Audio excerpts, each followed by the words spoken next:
Ninguém estava preparado para o que aconteceu depois.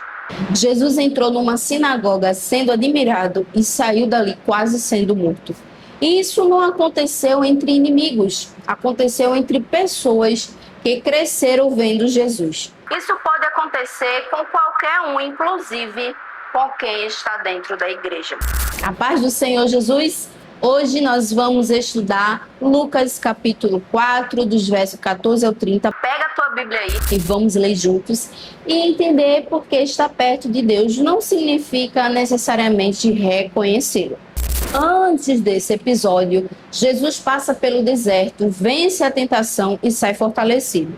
A Bíblia diz: então, pela virtude do Espírito, voltou Jesus para a Galileia e a sua fama correu por todas as terras em derredor.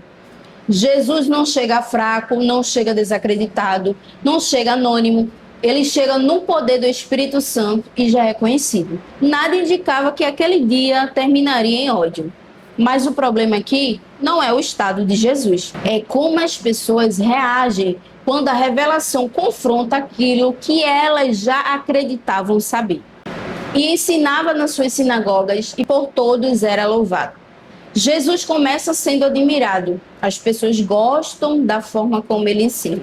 Mas aqui aprendemos algo importante. Admiração não é fé. Elogio não é rendição. É possível gostar do que Jesus diz sem aceitar o que ele exige. E chegando a Nazaré, onde fora criado, entrou num dia de sábado, segundo seu costume, na sinagoga e levantou-se para ler. Nazaré é o lugar da convivência diária. Eles conhecem a família de Jesus, a história de Jesus, o passado de Jesus. Isso cria um ambiente perigoso espiritualmente. Quando a pessoa acha que conhecer a história humana é suficiente para descartar a revelação divina. E foi-lhe dado o livro do profeta Isaías. E quando abriu o livro, achou o lugar em que estava escrito: o Espírito do Senhor é sobre mim, pois que me ungiu para evangelizar os pobres, enviou-me a curar os quebrantados do coração, a apregoar liberdade aos cativos, a dar vista aos cegos, a pôr em liberdade os oprimidos, a anunciar o ano aceitável do Senhor.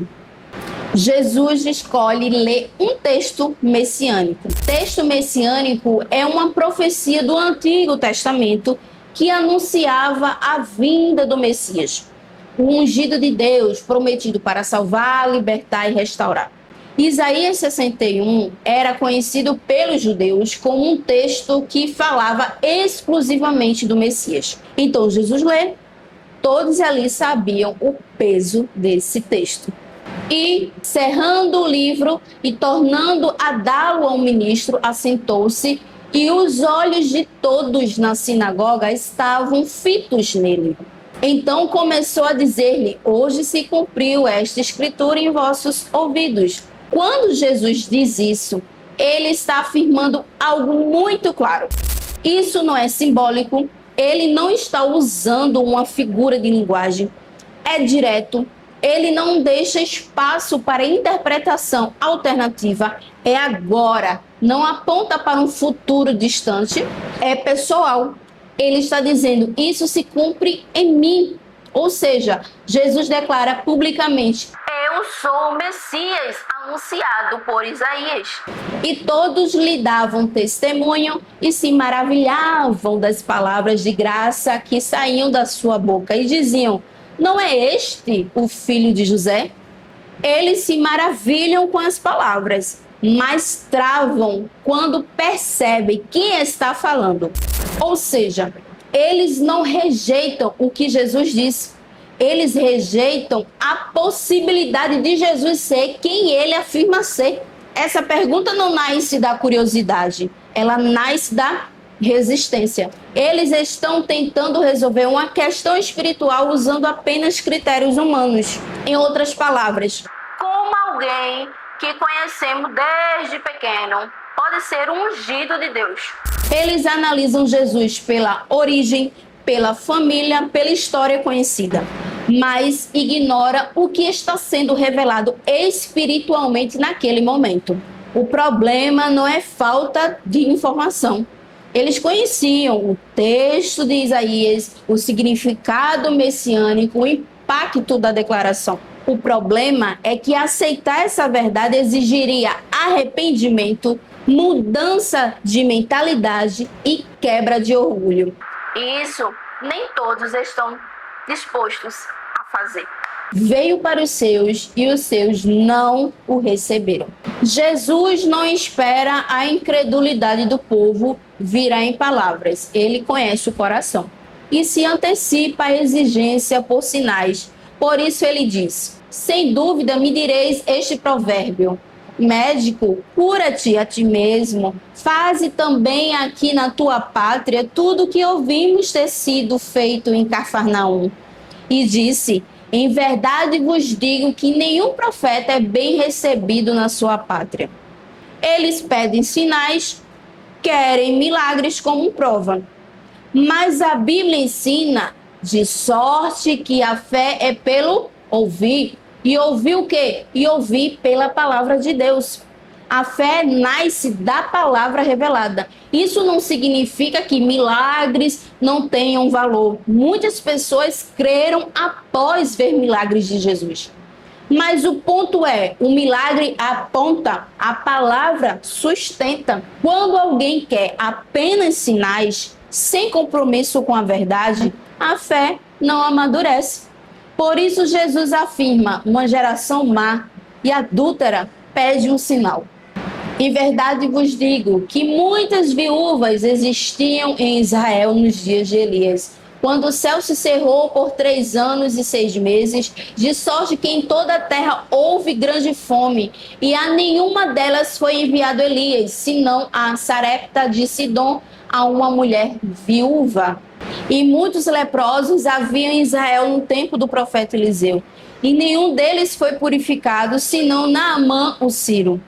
Jesus cita 2 exemplos bem conhecidos das Escrituras: a viúva de Sarepta, fora de Israel, Naamã o sírio, gentil e inimigo histórico. Em ambos os casos, Deus agiu fora do povo de Israel. Não porque Deus rejeitou Israel, mas porque Israel rejeitou a revelação. A mensagem de Jesus é direta. Deus não responde à tradição religiosa, ele responde à fé genuína. Havia viúvas em Israel, havia leprosos em Israel, mas a fé não estava onde se esperava. Por isso, esse episódio se conecta com outra declaração de Jesus: este povo honra-me com os lábios, mas o seu coração está longe de mim. Em Nazaré, os lábios se maravilham, mas o coração resiste. E todos na sinagoga, ouvindo essas coisas, se encheram de ira. E levantando-se, o expulsaram da cidade e o levaram até o cume do monte em que a cidade deles estava edificada, para dali o precipitarem. Aqui é importante entender por que essa reação é tão forte, a ira. O texto mostra que isso não nasce da falta de entendimento, mas de uma ignorância espiritual. Ignorância na Bíblia não é apenas não saber. Muitas vezes é saber, entender e ainda assim escolher resistir à verdade. Ignorar. Ou seja, eles ouviram o texto, entenderam a aplicação, perceberam a confrontação e conscientemente rejeitaram aquilo que foi compreendido. A ira surge porque a verdade expôs orgulho, falsa segurança espiritual e resistência interior. Quando a verdade não gera arrependimento, ela gera revolta. A ira. Ele, porém, passando pelo meio deles, retirou-se. Isso revela algo muito profundo. A vida de Jesus não estava sob controle humano, mas debaixo da vontade soberana do Pai. Ainda não era o momento de Jesus morrer, porque no tempo certo ele mesmo se entregaria. Por isso, enquanto o propósito não se cumpria, nenhuma tentativa de ódio, pressão coletiva ou violência podia prevalecer ou interromper o plano divino. Jesus simplesmente se retirou. Essa passagem não fala apenas do que fizeram com Jesus. Ela revela como um coração humano reage quando a verdade confronta. Nazaré ouviu, admirou as palavras, mas resistiu quando percebeu o que aquela verdade exigia. O problema não foi falta de conhecimento, foi familiaridade espiritual. Eles conheciam a história, frequentavam a sinagoga, mas o coração não estava disposto a mudar. Hoje, isso acontece quando a palavra confronta nossos pecados preferidos, nossas tradições intocáveis e nossa zona de conforto espiritual. Por isso, antes de nos colocarmos automaticamente no lugar dos perseguidos, precisamos fazer uma pergunta honesta. Quando a palavra nos confronta, nós nos rendemos ou resistimos? E esse texto deixa algo muito claro. Isso não acontece só fora da igreja. A rejeição mais dura de Jesus não veio de inimigos declarados, veio de pessoas religiosas próximas que conheciam a palavra. Porque é possível conviver com o sagrado, falar a linguagem da fé e ainda assim rejeitar a verdade quando ela exige arrependimento. E se estamos no caminho de Jesus, o texto também nos alerta. O chamado não nos livra do confronto, nem da rejeição, nem da incompreensão dos mais próximos. Jesus não negociou a verdade, não recuou diante da oposição, não abandonou o propósito. Aí tu quer abandonar? Olha o que Jesus fez. Jesus te chamou e tu quer abandonar? A diferença nunca esteve em ouvir, sempre esteve em responder. Se a verdade hoje nos incomoda, é tempo de arrependimento. Se a verdade nos sustenta, é tempo de perseverança. Porque ouvir Jesus é comum, mas responder a verdade, seja com arrependimento ou fidelidade, é o que revela quem realmente somos.